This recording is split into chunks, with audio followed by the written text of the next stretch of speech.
My name is Harish Iyer. I'm an equal rights activist. I live in Navi Mumbai and I'm gay.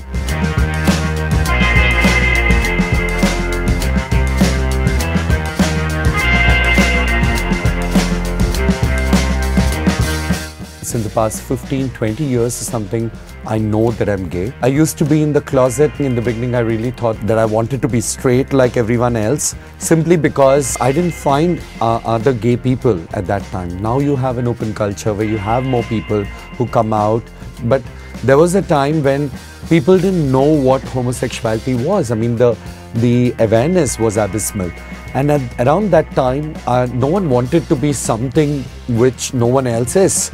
So I did go through a phase where I forced myself to try and be heterosexual, and I failed very miserably. I'm gay and I'm fabulous.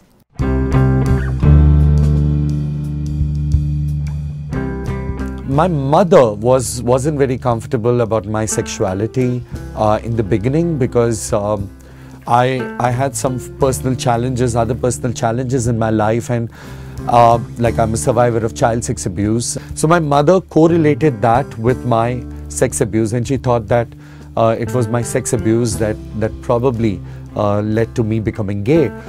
So she tried to pray the gay away, and the gay didn't get prayed away. And around that time, I had also confirmed to my sexuality in my head, because I had sex with a woman and I wasn't able to perform, and I knew very well that it wasn't performance anxiety or anything of that kind. It was just because I wasn't feeling sexually turned on by a woman. In the meantime, I also had a friend called Sheetal Bhan. She was a journalism student and she made me her pet project, and she decided to go and to tell the whole world that I'm gay, and to tell me that, you know what, even if you're gay, people are going to support you. So you can have the courage to stand up in your own feet and to stand up for your own truth. So by that time, I knew for sure that I was gay.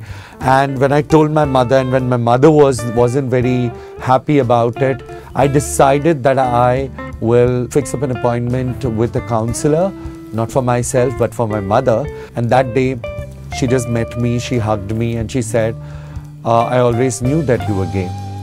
And I looked at her and I said, yes, Mom, I'm gay. If you want me to marry a woman, I will. But you get me married to a woman only if you had a daughter, and you'd get your daughter married off to a gay man. That really moved her. She got up, she hugged me, she accepted me, and she told me that this is a secret and I don't want anyone to know about it.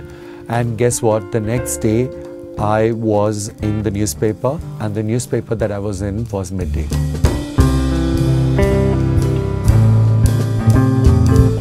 People generally would feel that child sex abuse actually makes a person gay, and that was something that many people thought. Even my mother thought, and family also thought the same. But the truth is that 2007, that was statistics by Ministry of Women and Child Welfare, 54% of male children get sexually abused, and mostly the abuser is a man.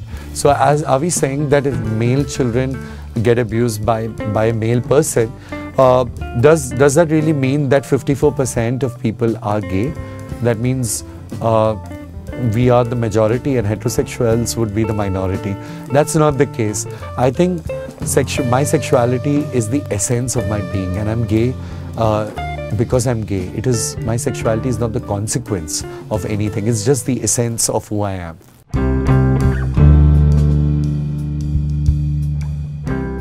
One of the biggest challenges that LGBT people were facing was Section 377. Now that is off the way.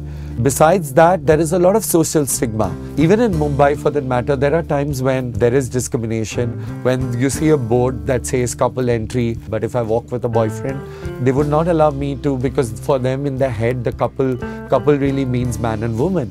Your mind has to open to the idea that people could love people, and it's absolutely fine.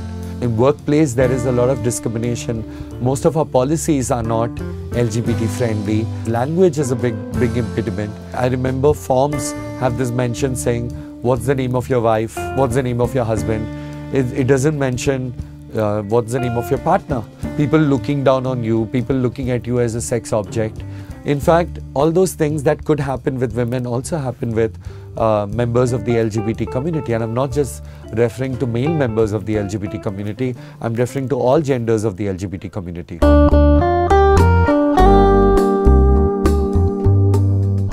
We need strong anti-discrimination laws at workplace. There needs to be a law against misgendering a person.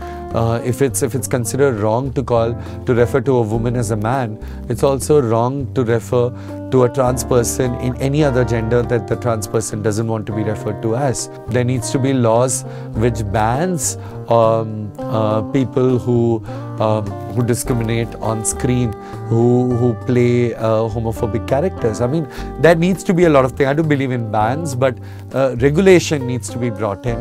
There needs to be further sensitivity, and I think we are in the right path right now.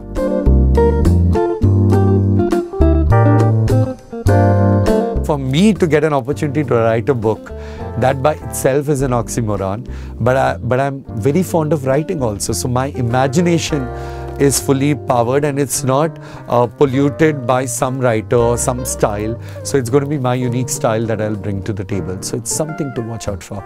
But it's quite painful and very cathartic also to actually, because every time that I write one page, I'm actually trying to relive something that I would rather forget. I think the most difficult part for me has been to write about my dog and the boyfriend I recently had.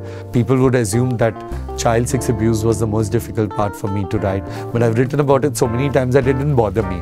But to write about my boyfriend whom I recently had and who was very much a part of my life and has a tattoo in my hand, I think that was the most difficult part.